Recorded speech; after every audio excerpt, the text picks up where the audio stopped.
আসসালামু আলাইকুম বন্ধুরা, কেমন আছেন আপনারা? আশা করি সবাই ভালো আছেন। আলহামদুলিল্লাহ আমি ভালো আছি। আবার একটি নতুন ভিডিও নিয়ে আপনাদের সঙ্গে চলে এসেছি মিজানুর রহমান আজারির ওয়াজ। আপনারা যারা যারা মিজানুর রহমান আজারির ওয়াজ শুনতে ভালোবাসেন তারা ফুল ভিডিওটি দেখতে থাকেন, আশা করি ভালো লাগবে। নবীজির ইন্তেকালের সময় যখন হয়ে গেল, ইন্তেকালের সময় বিশ্ব নবীর প্রচন্ড পরিমাণে জ্বর। আমার নবীজি জ্বরের কারণে কাতরাচ্ছে, পাগলের মতো এদিক হয় এদিক হয়, একবার ডান দিকে যায়, আবার নবী বাম কাত হয়ে যায়। আমার নবী কোথাও শান্তি পায় না। ইন্তেকালের দিনে জিবরাইল আলাইহিস সালাম ফজরের নামাজের সময় আসছে। ফজরের নামাজের পরে প্রবেশ করে বলছে, ইয়া রাসূলুল্লাহ, ইয়া হাবিবাল্লাহ, কেমন আছেন আপনি রাসূলুল্লাহ? ইয়া রাসূলুল্লাহ, আপনি কেমন আছেন? আল্লাহর হাবিব বললেন, জিবরাইল, আমি বেশি একটা ভালো নাই, আমি বেশি একটা ভালো নাই, কারণ আমার পুরো শরীরটা জ্বরে আমি পাগল হয়ে যাচ্ছি, আমি অজ্ঞান হয়ে যাব। জিবরাইল বললেন, ইয়া রাসূলুল্লাহ, আজকে একজন ফেরেশতা আসছে। এই ফেরেশতা কারো কাছে কখনো অনুমতি চায় না। এই ফেরেশতা আজকে আপনার কাছে আসার জন্য অনুমতি চায়। সে কি আসতে পারে ইয়া রাসূলুল্লাহ? আল্লাহর হাবিব বললেন, যাও তাকে নিয়ে আসো। মালাকুল মউত আসছে, আজরাইল এসে বলছে, আসসালামু আলাইকুম ওয়া রাহমাতুল্লাহ। সুবহানাল্লাহ। রাসূল, আপনাকে সালাম, আপনাকে সালাম, ইয়া রাসূলুল্লাহ, ইয়া হাবিবাল্লাহ, আপনাকে সালাম। আজরাইল বলল, ইয়া রাসূলুল্লাহ, পৃথিবীর শুরু লগ্ন থেকে নিয়ে আজ অব্দি যত পীর এসেছে, যত আউলিয়া, যত গাউস, যত কুতুব, যত নবী, সবার জান আমি আজরাইল কবজ করেছি, কিন্তু কাউকে আমি সালাম করি নাই। You are the first person, আপনি প্রথম মানুষ যাকে আমি জিবরাইল সালাম করেছি। সুবহানাল্লাহ, আমি আপনাকে সালাম করেছি। আল্লাহর হাবিব বললেন, বলো কি করতে চাও বলো। মালাকুল মউত বললেন, ইয়া রাসূলুল্লাহ, আল্লাহ আপনার দিদারের জন্য অপেক্ষা করছে। সুবহানাল্লাহ।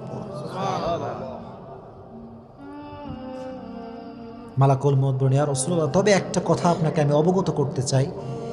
আল্লাহ তাআলা আমাকে বলে পাঠিয়েছেন, এই মালাকুল মউত, আজকে তুই যার জান কবজ করবি উনি কিন্তু সাধারণ কোনো মানুষ নয়। হেই মালাকুল মউত, স্টপ, শুনে যা, আমি যা বলি শুনে যা। আমার আল্লাহ আমাকে বলে দিয়েছে, আমার রসুল যদি থাকতে চায় রেখে দিবি, আসতে চাইলে নিয়ে আসবি। সুবহানাল্লাহ পড়েন। আমার নবীজির ইন্তেকালের সময় বিশ্বনবীর জামাতারা কাঁদছেন, বিশ্বনবীর সব স্ত্রীরা পাগলের মতো কান্না করছেন, নবীজির মেয়েরাও কান্না করছেন। সবচাইতে বেশি যেই মেয়ে কান্না করছেন তার নাম হচ্ছে ফাতেমা রাদিয়াল্লাহু তাআলা আনহা। মেয়ে, নবীজির কলিজার টুকরা মেয়ে ফাতেমা রাদিয়াল্লাহু তাআলা আনহা পাগলের মতো কাঁদছে, আব্বা আর থাকবে না, আব্বার সময় শেষ হয়ে গেছে। ফাতেমা চোখের পানি ছেড়ে ছেড়ে কাঁদছে। আল্লাহর হাবিব বললেন, ফাতেমা তুমি আমার কাছে শোনো, ও আমার মেয়ে, তোমার কান্না করার কোনো কারণ নাই, তুমি আমার কাছে চলে আসো।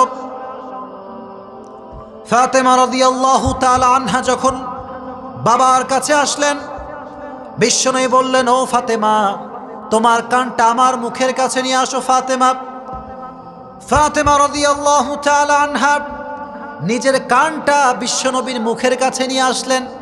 আমার নবী কি যেন বললেন, আস্তে আস্তে কি যেন বললেন। ফাতেমা পাগলের মতো কাঁদছিল।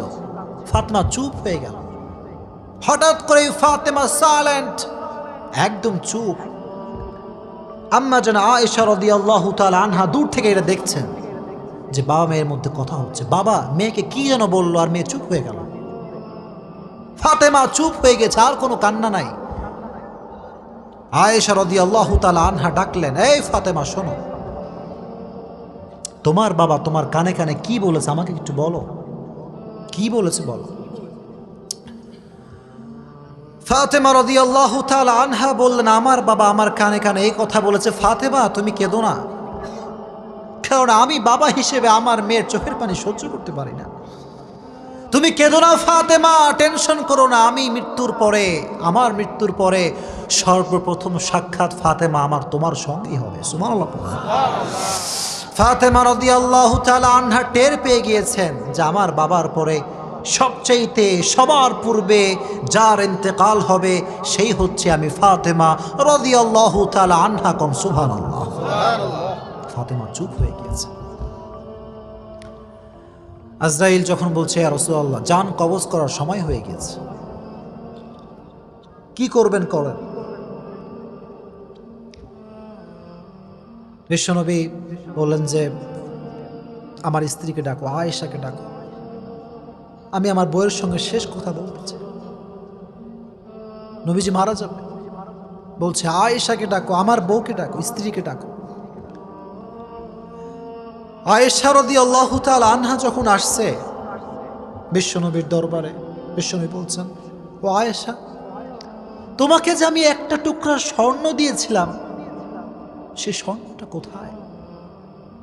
সে স্বর্ণ তুমি কোথায় রেখেছো? আয়েশা রাদিয়াল্লাহু তাআলা আনহা বললেন, ইয়া রাসূলুল্লাহ, ওটা তো আমি যত্ন করে রেখে দিয়েছি আল্লাহর হাবিব, ওটা আমি যত্ন করে রেখে দিয়েছি। আল্লাহর হাবিব বললেন, সদকা করে দাও, আমি মুহাম্মদ আল্লাহর কাছে এমন অবস্থায় সাক্ষাৎ করতে চাই না যে আমি মুহাম্মদ এক ফোঁটা স্বর্ণের মালিক। সুবহানাল্লাহ। দান করে দাও, এটা লাগবে না, এটা দান করে দাও, এটা দান করে দাও। একটা স্বর্ণের মালিক আমি মুহাম্মদ, এই অবস্থায় আমি আল্লাহর সঙ্গে দিদার লাভ করতে চাই না, দান করে দাও এটা। ওমর ফারুক রাদিয়াল্লাহু তাআলা আনহু একবার বিশ্বনবীর ঘরে আসলেন, এসে দেখলেন দো জাহানের সর্দার, দো জাহানের বাদশাহ, দুনিয়ার বাদশাহ, আখিরাতের বাদশাহ ঘরের ভিতরে শুয়ে আছে। বিশ্বনবীর ঘরটা কেমন আমি একটু বলে দেই, আপনারা শোনেন। ধৈর্য কারে বলে একটু শোনেন, তাকওয়া কারে বলে একটু শোনেন, and try to feel this matter and try to think about on this matter. একটু ভাবেন না। ওমর এসে অবাক হয়ে গেল, আল্লাহর হাবিব শুয়ে আছেন, কোনো খাট নাই, কোনো কম্বল টম্বল কিচ্ছু নাই, রসুলের ঘর, পুরো ঘরটা ফাঁকা। রসুলের ঘরে একটা মাত্র চাটাই আছে, চাটাই। নবীজি চাটাইয়ের উপরে শুয়েছে, তো পিঠ সব দাগ হয়ে গিয়েছে, পুরোটাই পিঠ দাগ আর দাগ। আমার নবীজি পান করবে, কোনো সুন্দর জগ নাই, গ্লাস নাই, একটা গ্লাস, সামান্য একটা পানির পেয়ালা ঘরের এক কোনায় পড়ে আছে, উল্টে পড়ে আছে। ওমর বলল, ইয়া রাসূলুল্লাহ, আপনি আমাকে একটা সুযোগ দেন, আপনি দো জাহানের সর্দার, ইয়া রাসূলুল্লাহ, আপনার ঘরে একটা কম্বল নাই, আপনার ঘরে একটা চাটাই নাই, ইয়া রাসূলুল্লাহ, আপনার ঘরে একটা খেতা নাই, ইয়া রাসূলুল্লাহ, আমাকে একটা সুযোগ দেন, আমি একটা খেতা নিয়ে আসি, একটা কম্বল নিয়ে আসি। আল্লাহর হাবিব বললেন, ওমর, আমি তো দুনিয়াতে শান্তি করার জন্য আসি নাই, আমি তো দুনিয়াতে টাকা কামাবার জন্য আসি নাই, আমি তো বিশাল বড় ডুপ্লেক্স ট্রিপ্লেক্স হোমে থাকার জন্য আসি নাই। সুবহানাল্লাহ পড়ে। আমি মুহাম্মদ যদি আল্লাহকে বলি, আল্লাহ রাব্বুল আলামিন উহুদ পাহাড়কে আমার জন্য স্বর্ণ বানিয়ে দেবে। আমি যদি আল্লাহকে বলি, আল্লাহ অঢেল ধন সম্পত্তি দাও, আল্লাহ আমাকে সবচেয়ে ধনী ব্যক্তি বানিয়ে দিবে। কিন্তু আমি তো শান্তি করবার জন্য আসি নাই, আমি তো শান্তি করবার জন্য আসি নাই। বিশ্বনবী সব সাদকা করে দিলেন। সাদকা করে যখন বিশ্বনবী একেবারেই নিঃস্ব, কিচ্ছু নাই আমার নবীর কাছে, সর্বশেষ আমার নবী যে বাক্যটি উচ্চারণ করলেন, শব্দটি বললেন, সেটি হচ্ছে আসসালাত, আসসালাত, আসসালাত ওয়া মা মালাকাত আইমানুকুম।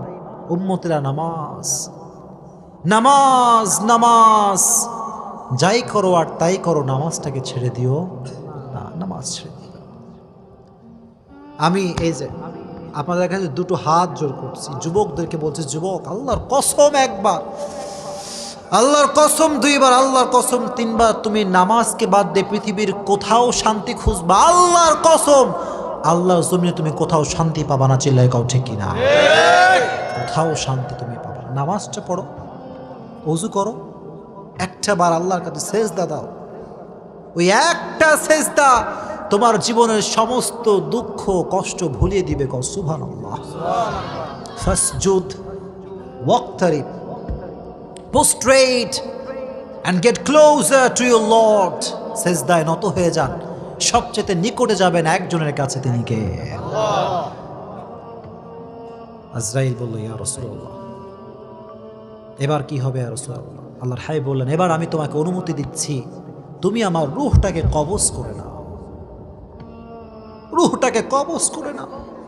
আল্লাহর হাবিব সর্বশেষ সময়ে পরিবারের কথা বলতে পারতেন, হাসান হোসেনের কথা বলতে পারতেন। আমার নবীজি চাইলে স্ত্রীর কথা বলতে পারতেন যে আমার স্ত্রী, তোমাদের ওখানে টাকা আছে, অমুক জায়গায় জমি আছে, নিয়ে নিও না। সর্বশেষ সময় নবীজি উম্মতকে ভোলে নাই। কোন সুবহানাল্লাহ। আর আজকে সেই নবীর উম্মত হয়ে আমরা এক ওয়াক্ত নামাজ পড়তে চাই না। চিল্লায় কোন ঠিক কিনা? আজকে ওই নবীর উম্মত হয়ে যুবক একটা মেয়ের জন্য দায়টাকে দৈনন্দিন 3 বার শেভ করে। চিল্লায় কোন ঠিক কিনা? যুবক আমি তো তোমাকে অলওয়েজ মোটিভেট করি, যদি তোমাকে কোনো মেয়ে দাড়ি রেখে পছন্দ করতে না চায়, যুবক আল্লাহর কসম ওই মেয়ে তোমার বউ হওয়ার যোগ্যতা রাখে না। যদি তোমাকে কোনো মেয়ে 5 ওয়াক্ত নামাজ রেখে পছন্দ করতে না চায়, আল্লাহর কসম ওই মেয়ে তোমার বাড়ির সদস্য হওয়ার যোগ্যতা রাখে না। জীবন থাক আর না থাক, দাড়ি আজ থেকে রাখবা তো ইনশাআল্লাহ? ইনশাআল্লাহ। সব যুবকরা হাত তোলো। Raise your hand. Fast, very fast. Raise your hand. বলো হুজুর। আওয়াজ নাই, জোরে কও হুজুর।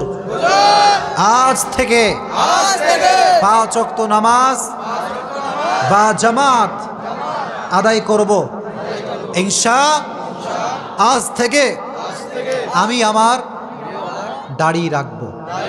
জোরে কও ইনশাআল্লাহ। আচ্ছা কও তো, এই যে আমি দাড়ি রাখছি, আমার কি খ্যাত লাগে? খ্যাত লাগে?